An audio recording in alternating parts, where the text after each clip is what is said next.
Katie here from the Scrappy Sisters, and I am up today with a layout for Mixed Media Frenzy. We've missed the last couple of Fridays for this just because we've had a fair amount going on, but I chose this inspiration piece, and so I thought it was a great, timely, timely time, good English, to come back and participate in Mixed Media Frenzy again.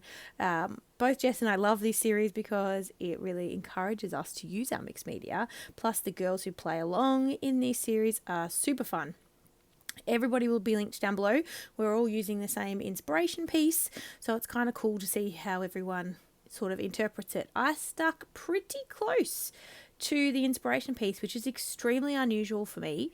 The original pin that I found will be linked down below. This is it's either a 9x12 or an 8.5x11 layout, which I have kind of interpreted or translated into a 12x12, but really I follow it fairly closely. So I pulled out my Kaiser Craft acrylic paints. I've got a white, a turquoise and a blue, and just used a paintbrush and painted the background. That's sort of it for my mixed media today. I'm not doing a hell of a lot for the mixed media part, I suppose, but this is pretty intense. In the inspiration piece, it looks like there's a little bit of stamping in the background, but I don't really have any stamps appropriate to sort of put little details into my scrapbook layouts. I have stamps, but they're mainly for card making and things like that. So I don't tend to do a lot of stamping on my scrapbook layouts. So I pulled out some washi tape and I went for a white sort of clear with a black cross, and I'm just tearing the washi tape in half and adding a few little strips to my background. You don't see a hell of a lot of it in the final layout, but it's just a little bit of extra kind of detail to sort of mimic stamping, so to speak. Now I have these 3 photos of my son, and I do think I'm only going to use 2 of them. Obviously the original layout used a single photo, but I'll be honest, I'm not scrapping a hell of a lot of single photos at the moment because I'm trying to cut down the amount of 12x12s I scrap, because I just can't physically fit too many albums in my space. So I'm trying to be a bit more selective in the 12x12s, and that often means I'm putting a lot of photos onto one layout. So yeah, I don't always scrap individual photos anymore. Sometimes I do. If I've got that special photo, I'll definitely scrap just the one, but often I'll add a few different photos of the same event or the same theme onto my layout. So I'm going to back my photos onto white cardstock. The inspiration piece was a black and white photo, and it does have a white border. My photos are coloured and they're very blue, which is why I went with blue for the background as well. My son's in his little clamshell sand pit, very common. I assume they're common everywhere, but they're very common here in Australia. Very easy to get your hands on, and a nice way to have a little sand pit without having to have anything massive in your backyard. So that is what I'm doing, just backing my photos and trimming the edges. Normally I use my scissors, but today for whatever reason I was in a guillotine mood, so I've got very precise edges going on. As I said, make sure you check out all the ladies' links down below. If you don't already know, there is now a Mixed Media Frenzy Facebook group, and we're doing fun YouTube hops once a month, and our first one is coming up next week, I think on the 30th. So you should definitely join the Mixed Media Frenzy Facebook group. Even if you don't have a YouTube or an Instagram, definitely come and join to get lots of inspiration on creating mixed media layouts. But if you do have a YouTube channel or an Instagram and you want to participate in the hop, come along and join us. I think we're going to make it a pretty regular monthly thing. People can jump in and out as it suits them, but it's going to be a heap of fun and hopefully inspire you guys. And we're going with theme, I think, rather than we're not all using the same layout. We're going with the same theme to scrap, and the only requirement is that you use mixed media and that it is a feature of your layout. So I am going through my 1 Canoe 2 collections because they're beside me and I am trying to use them up. I'm determined to use up my 1 Canoe 2 collections this year. I don't know if I'll get there. This year is fast running away from us. I can't believe we are coming up to sort of the last part of October. It's crazy time, so we'll be moving into December daily before we know it. So I am trying to use up my one canoe too, but yeah, we'll see how we go. I've got quite a bit of it from a range of collections. I've got goldenrod, which is mostly what I'm using now.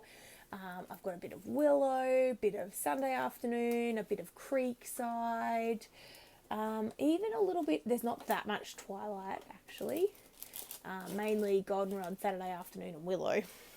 But I am trying to work through what I have. I don't have a heap of 12 by 12 paper, which is nice.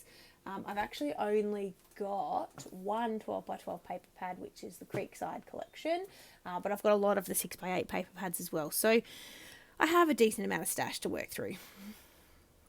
Now, what am I doing? Oh, that's right. I'm going through my die cuts. This took me a while. I wanted to go with a similar theme to the inspiration piece, which was floral based. And I pulled out these white based white flowers with the green leaves from the goldenrod collection, and they just worked really well. I didn't want to add another colour. So the other florals that I pulled out were, I think, from willow, and so they were pink based, and I have no issue with using pink on a layout that is about my son, but I just didn't want to introduce another colour. I wanted to keep it a little bit more, I mean, it's not monochrome because I have greens and blues and whites, but that kind of colour family. So I just stuck with these two florals. I'm just sort of thinking how I might like them to look, but I think I like the bigger one up the top.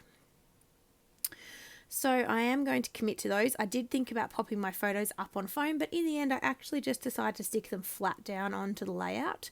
So that's all I'm doing now. I am pulling out some foam, and I will cut some little foam squares, but I end up actually only using them for a couple of the die cuts, or one of the die cuts. I used the bee kind of, I guess, in place of that bike that's in the inspiration piece. I did think about using a bike, but I couldn't do it because it had nothing to do with the layout, I guess. Yeah. What I have pulled in though is a homemade, the lady who makes them, I think her name's Charmaine, and I think it's called Charms Creations. She's a local Australian lady, and she makes these cute little embellishments, and so I haven't actually used one on a layout for ages, years probably, and I've got 3 packets of them, and they come in packs of 4, so I am trying to use them up, and they're super cute. So I do end up getting one on the layout, which is great. It just adds a little bit more texture because they're made with tulle and felt and fabric. So it kind of adds to that. It's not mixed media, but it sort of adds to that, I guess, feel when you're trying to add a little bit of different texture to your layout. So super happy that I get one of those on there too. Although it's not the blue one. I don't end up going with that blue arrow that's in the, or chevron arrow that's in the sort of right hand side of the screen there. I ended up pulling out a black based one. Here I am now, I think, going through my other packs, and I do stick with this pack that I've got in my hands now. I was thinking about the star because I liked the fact that it was sort of the full, it's like a denim type material for the top of the star, and I liked that better, but I knew I was putting hearts on my layout, and I don't know, normally that kind of thing wouldn't bother me to mix stars and hearts, but this time I decided to just stick with the chevron arrow. Now I add a couple of little puffy stickers that are the same florals as I've used as the die cuts. And that little bee, as I said, which is sort of going with the bike kind of theme in the original layout. And then I end up actually having the same thickers, or I think it's the same set of thickers that the inspiration piece used. And I pull out a title that just says Rad. And I go with that because I'm trying to use up those thickers. So I do go with a green glitter title, which is, I suppose, a bit random, but it works. So I've stuck the bee down, and now I am, oh, that's right, I'm coming in with some love hearts. As I said, I wanted to use, or I knew I was going to use love hearts on this layout. So the goldenrod collection had some stickers. They're probably, I don't know if you call them planner stickers, but that's the vibe I get from them. But I used them, they had some hearts, so I used those as little accents, same as the inspiration piece. And I pulled out, again, just the green, sort of blue-based colours. They did have some pinks and things, but I didn't want to introduce any new colours. Excuse me, I'm losing my voice. I decided my layout was a little bit bare. I didn't know what else I wanted to do with it. So I decided to draw a doodly border around the edge. So I just pulled out my pen. This is a pen that I got from a Stampin' Up thing that I went to, which I love. So I don't know what's going to happen when this pen runs out of ink. It's like a ballpoint pen. It's just a really nice, it's a nice ink, and it's currently the one that I use for all my journaling. So hopefully it's got a little bit of life left in it. So I've done my border. I pulled out these stickers. You can see that's the last word I've got left on that sheet. So I was going to use it come rain, hail or shine. That was going on this layout. So that is my title, Rad. And they're just fun photos of my son, as I said, playing in the sandpit. There's no real huge story behind these photos. He has loving his sandpit at the moment, although this photo was taken in June and we're now obviously in October, and he is really loving his sandpit now that our weather is starting to warm up. But he really enjoys getting in there and getting sand absolutely everywhere, and it's fun to watch him. So that's what these photos are, and that's what I was documenting. So I think I'm finished, other than adding, of course, some splatters. Now, these weren't in the inspiration piece, but I thought I've only used one type of media on this layout, and really it's mixed media frenzy, so I need to use more than one type of media. So I pull out my mists. I grabbed a Distress Oxide in Mermaid Lagoon, Heidi Swap Colour Shine in Teal, and the Heidi Swap Colour Shine in Navy, which, as we all know, is my favourite. So that's the one I'm adding first. I go a little nuts with the Colour Shine, I'll be honest. As you know, I love mists. It's one of my favourite things to do. And so, yeah, I did go a little bit crazy with the mists. But once I add these 3 colours, we are done. This layout is finished. So I covered my photos. I remembered to cover my photos this time, so I didn't get splatters all over Link's face. But yeah, I'm adding those 3 colours and we're going to be all good. So make sure you check out all the other ladies who will be linked in the description box down below. The original pin will be linked there too if you want to go back and find the original layout. And of course, the Facebook group will be linked as well if you want to just click on the link to join and you don't want to go searching in Facebook groups. I'm about to include my close-up for you, so make sure you check it out. Check all the links down below. Go and see all the lovely, wonderful ladies participating, and we look forward to seeing you in our next video. Hope you're having a wonderful day. Thank you guys so much for watching, and we will see you soon.